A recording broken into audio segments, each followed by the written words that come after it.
이번 시간에는 이제 모스펫의 전류전압 특성을 수학적으로 먼저 유도를 하고 그 다음에 수식을 좀 살펴보겠습니다. 수학적인 유도에 앞서서 몇 가지 가정을 하겠습니다. 먼저 첫 번째가 강한 반전 상태이다. 그리고 확산전류 성분은 고려하지 않는다. 거의 없겠죠. 문턱전압보다도 더 높은 게이트 전압을 인가한 상태입니다. 우리 모스 커패시터에서 이런 거 배웠습니다. 게이트 전압은 옥사이드의 전이차를 유발시키고 실리콘의 전이차, 그 다음에 반도체와 이람수의 워크 펑션의 차이를 유발시킨다 그랬죠. 그래서 비평형 상태에 이제 진입하는 겁니다. 페르미 준위가 분리가 되어 있기 때문에. 그래서 자, 강한 반전에서는 이거를 다시 어떻게 쓸 수 있냐? 이렇게 쓸 수가 있었습니다. 기억나시죠? 그래서 인버전 전하들이 이제 형성이 됐다는 거죠. 그래서 이 앞부분이 바로 문턱전압 VTH가 된다는 겁니다. 그리고 이 뒷부분은 이렇게 그대로 쓸 수가 있죠. 그래서 Q 인버전이라는 것은 마이너스 C옥수의 게이트 전압에서 문턱 전압을 뺀 거다. 이게 바로 모스 커패시터입니다. 그런데 모스펫에서의 Q 인버전이라는 것은 여기에 한 가지가 더 추가됩니다. 뭐냐면 바로 채널의 포텐셜. 왜냐하면 소스와 드레인에 전압이 인가되기 때문에 어떻게 된다 그랬죠? 수평 방향으로 전압이 일정하지가 않습니다. 위치마다 틀립니다. 즉 채널에 포텐셜이 존재한다는 겁니다. 그래서 요 VX를 첨가를 해줘야 됩니다. 그래서 마이너스 VX. 그래서 모스펫에서는 Q 인버전이라는 것은 이렇게 표현이 된다. 요거를 잘 기억을 하셔야 되겠습니다. 그 다음에 두 번째로는 채널의 위치에 관계없이 전개는 일정하며 산화막을 통한 누설 전류는 없다고 가정한다. 이게 무슨 얘기냐면 채널이 아주 길어서 그리고 VDS가 작아서 이 안에 일렉트릭 필드가 약하다. 약하니까 어떻게 되겠습니까? 채널의 포텐셜이라는 게 각 위치마다 거의 일정합니다. 이 기울기가 되겠죠? 각 지점의 기울기가 거의 동등하다, 유사하다. 그리고 핫 일렉트론이라는 것이 있는데 이것은 이러한 일렉트릭 필드가 강하게 되면 우리 드레인 단 부근에서 전자가 운동 에너지를 얻는다 그랬죠. 가속이 됩니다. 근데 그러한 현상이 없다고 가정하겠다. 채널이 길고 VDS가 작아서 일렉트릭 필드가 작기 때문에 이러한 핫 일렉트론 같은 건 없다. 이러한 일렉트론이 존재하면 일렉트론이 워낙 에너지가 높아서 가속이 돼서 쭉 가다가 게이트 쪽으로도 갈 수가 있고 기판 쪽으로도 갈 수가 있습니다. 그리고 드레인으로 바로 직접 갈 수도 있고 그래서 이러한 현상을 고려하지 않겠다. 그러한 의미가 되겠습니다. 자, 그러면 다음 페이지를 보겠습니다. 자, 이거는 이제 우리가 모스펫 구조 많이 본 구조죠. 자, 3차원으로 본 겁니다. 그리고 X축을 Y축, Z축을 이렇게 잡습니다. 그리고 여기 채널층, 여기를 보면 이 안쪽으로 이렇게 형성이 되어 있겠죠. 이렇게 육면체 구조가 되겠습니다. 그래서 우리가 여기에 있는 반전전자들의 전류 밀도를 구하려면 어떻게 해야 됩니까? 여기 있는 전자들을 모두 합해야 될 겁니다. 그러겠죠? 그래서 먼저 자, 우리 X방향을 먼저 고려해 보겠습니다. X방향으로는 JX는 QNV가 되겠죠? 그래서 QN의 속도라는 것은 μN EX. X방향만 고려했기 때문에 이렇게 쓴 겁니다. 그리고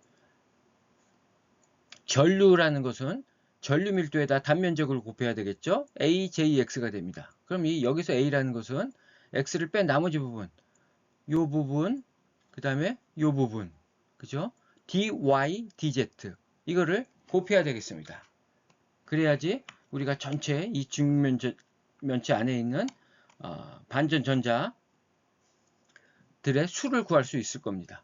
그래서 자 zx 곱하기 그 다음에 이중적분의 dy, dz 그래서 이거를 다시 쓰면 zx에서 상수 앞으로 나오고요. 이렇게 쓸 수가 있겠죠?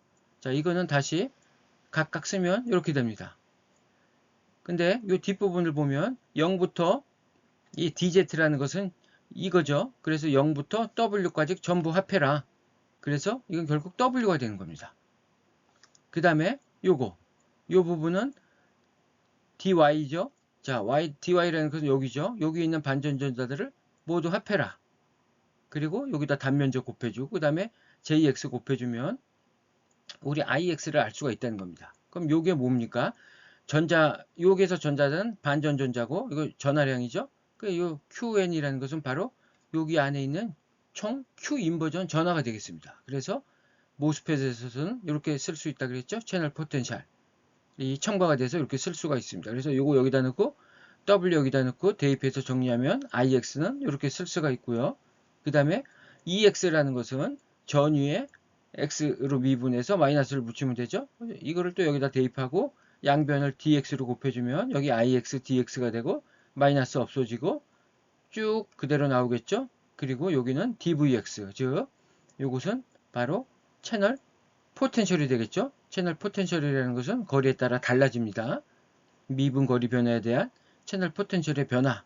이게 바로 일렉트릭 필드가 되기 때문에 자, 그래서 이렇게 쓸 수가 있습니다. 자, 그럼 이제 이거를 양쪽 적분해가지고 적분 구간 구하고 하면 이제 IX라는 것은 IDS가 되겠죠. X 방향으로 흐르는 전류가 되겠습니다. 구할 수가 있겠죠. 자, 그럼 다음 페이지를 한번 살펴보겠습니다. 적분 구간을 이렇게 정합니다. X라는 것은 채널 길이가 되겠죠. 그래서 0부터 L까지. 그 다음에 DVX라는 것은 채널 포텐셜이기 때문에 이게 결국 VDS 전압과직이 되겠습니다. 그래서 0V부터 VDS까지 해서 적분을 하면 여기는 IXL이 되고요. 여기 적분하면 이 앞에다 상수죠. 그 다음에 요것만 변수가 됩니다. 그래서 이렇게 간략하게 쓸 수가 있습니다. 그래서 이거를 정리하면 IX를 IDS로 바꿔주고요. 정리를 하면 이렇게 L로 나눠져서 이렇게 쓸 수가 있습니다. 자, 요 식을 가만히 살펴보면 이게 포물선입니다. 자, 요거를 이렇게 변형할게요. X를 VDS라 그러고 A를 VGS-VTH로 놓으면 요 식은 이렇게 바꿔 쓸 수가 있습니다. 간단하죠. 여러분들 쉽게 할 수 있습니다. 그래서 이거는 위로 볼록한 포물선이 되겠습니다. 꼭지점은 A와 A 제곱이 되겠죠. A라는 것은 뭡니까? 요거죠. 그 다음에 꼭지점의 Y좌표는 요게 됩니다. VGS-VTH의 제곱. 그래서 그려보면 각 게이트 전압에 대해서 그려보면 이렇습니다. 가로축은 VDS고요. 세로축은 IDS입니다. 그래서 한 가지 경우만 놓고 볼까요? 게이트 전압이 충분히 큰 경우에 이렇게 보면 요런 포물선이 되는 거죠. 바로 요 지점이 어떻게 됩니까? 요 지점의 X좌표 여기가 VGS-VTH가 된다는 거고 요 Y 값이 전류가 되는데 그것이 VGS-VTH의 제곱이 된다. 물론 여기 앞에 계수도 붙어 있겠죠. 대략 꼭지점을 우리가 이렇게 놓고 볼 수가 있습니다. 그러면 자 이렇게 이러한 위로 볼록한 포물선이 되는데 이 지점에서는 어떠한 일이 일어나는가? 우리 앞에서 이 포화 핀치옵 포화 지점에서부터는 쭉 전류가 포화된다 그랬죠. 그래서 사실 전류가 이렇게 떨어지는 게 아니라 이 지점에서부터는 전류가 이렇게 포화됩니다. 실제 그럴까요? 자, 이 지점에서의 우리 접선의 기울기를 한번 구해볼까요? 접선의 기울기는 이렇게 돼서 0이 되겠죠. 기울기가 제로입니다. 그래서 자, IDS를 VDS로 미분을 해보면 이렇습니다. 이게 0이니까 결국 이거 없어지고 VDS는 VGS-VTH가 되는 거죠. 자, 바로 이 맥시멈 포인트가 이렇게 되는 겁니다. 그래서 우리 세츄레이션 영역에서 포화된다 그랬죠. 그래서 실질적으로 아웃풋 커브는 이렇게 되는 게 아니라 여기서부터 전류가 VDS에 관계없이 그대로 그냥 포화가 된다. 이렇게 간다는 뜻이 되겠습니다. 그래서 우리 앞에서 아웃풋 커브를 이렇게 그렸었죠. 그것이 나온 그 배경이 되겠습니다. 원래는 이렇게 2차원 포물선인데 전류가 이 지점에서부터 핀치업 되는 지점이죠. 요 지점을 연결하면 이런 모양이 되죠. 그래서 여기서부터 전류가 포화된다. 그래서 아웃풋 커브는 이렇게 나온다. 이것을 우리 요 수식으로부터도 알 수가 있습니다. 자, 그래서 정리를 하면, 자, 리니어 영역은 이렇게 된다 그랬죠? VGS-VTH, 수직 전개가 더 셉니다. 그래서 그때는 이렇게 쓸 수가 있고요. 이때 사용 조건은 VGS는 VTH보다 당연히 커야 되고요. 그 다음에 드레인 전압은 세츄레이션 전압보다는 작은, 0보다는 크고, 요 사이에 전압이 있을 때 우리는 리니어 영역이라 그러고 이 수식을 사용하면 됩니다. 그리고 핀치 오프가 되면 그냥 VGS-VTH 제곱으로 수렴한다 그랬죠? 그래서 이렇게 이 뒷부분이 없어집니다. 요게 VGS-VTH죠. 제곱이 돼서 그냥 이렇게 쓸 수가 있고요. 그 다음에 이 핀치옵 지점서부터 포화 영역까지는 계속 이 전류 그대로 유지한다 그랬죠. 아웃풋 곡선이 이렇게 되기 때문에 세츄레이션 영역에서는 당연히 이거하고 동일합니다. 이렇게 되겠습니다. 그래서 이 핀치옵 지점하고 세츄레이션 영역을 보면 VDS하고 무관하죠. VDS 항이 없습니다. 어디에도. 즉 VDS에 관계없이 전류는 이렇게 요 값의 제곱으로 앞에 계속 붙고요. 일정하게 이렇게 유지가 된다. 그래서 이상적인 모스펫 전압 전류 특성은 이런 관계식을 갖습니다. 여기서 우리 이 IDS를 크게 하는 것이 좋은 겁니다. 그죠? 아주 작은 게이트 전압에 대해서 이 전류가 크게 되면 우리 온오프 레시오도 커지고 고속 스위칭도 할 수 있다고 앞에서 설명했죠. 이걸 크게 하려면 VTH를 작게 하면 되겠죠. 근데 VTH 작게 하는 것은 그렇게 간단한 문제가 아닙니다. 그리고 이건 어떤 목표 값이 있습니다. 그래서 이 값을 그냥 마냥 작게 할 수 있는 건 아니고요. 우리가 이 앞부분, 이 계수 부분을 보면 자, IDS는 이렇게 비례하죠. 여기 보면 여기서 전류를 크게 하려면 이 분자를 크게 해야 됩니다. 그죠? 그리고 분모를 작게 하고 그래서 W를 크게 하면 되는 겁니다. L을 작게 하고 그러면 마치 이런 모양이 되겠죠? 길게 이렇게 기다란 막대 모양의 트랜지스터가 되는 겁니다. 전류는 전자는 이렇게 이동하죠. 근데 이렇게 되면 우리 스몰러 법칙에 위배됩니다. 지금 모스펫은 점점 작아지고 있죠. 이 채널 길이도 작아지고 W도 작아지고 있는데 이렇게 길게 만든다는 건 그렇게 큰 의미 있는 게 아닙니다. 그래서 이 W/L이라는 것은 이 IDS에 그렇게 직접적으로 큰 영향을 준다고 볼 수 없습니다. 그 다음에 모빌리티. 모빌리티는 굉장히 중요하죠. 앞에서도 3장에서도 설명했습니다. 이동도를 높게 만들어야 되고 그 다음에 시옥스. 이거는 뭐죠? 게이트 옥사이드. 그래서 실질적으로 우리가 이 IDS를 조절할 수 있는 파라미터가 그렇게 많지 않습니다. 결국 C옥스 하나, 이 하나로 보면 됩니다. 그래서 채널 랭스를 줄이고 그 다음에 게이트 인슐레이터. 지금 이 게이트 인슐레이터가 1.2 나노미터까지 감소되어 있습니다.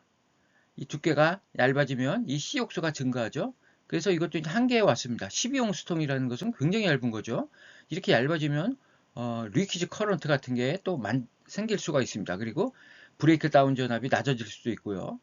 또 이거를 마냥 줄이는 것도 바람직하지 않습니다. 그래서 현재 많이 연구하고 있는 게 바로 이 게이트 옥사이드 층을 하이케이 머티리얼 유전 상수가 크면 전하를 많이 담을 수 있다 그랬죠? C옥수가 커집니다. 그래서 이러한 물질이 요구되고 있는 이유가 바로 이 전류의 구동 능력을 늘리기 위해서 C옥수를 크게 하기 위해서 바로 이러한 연구들이 활발히 진행되고 있는 것입니다.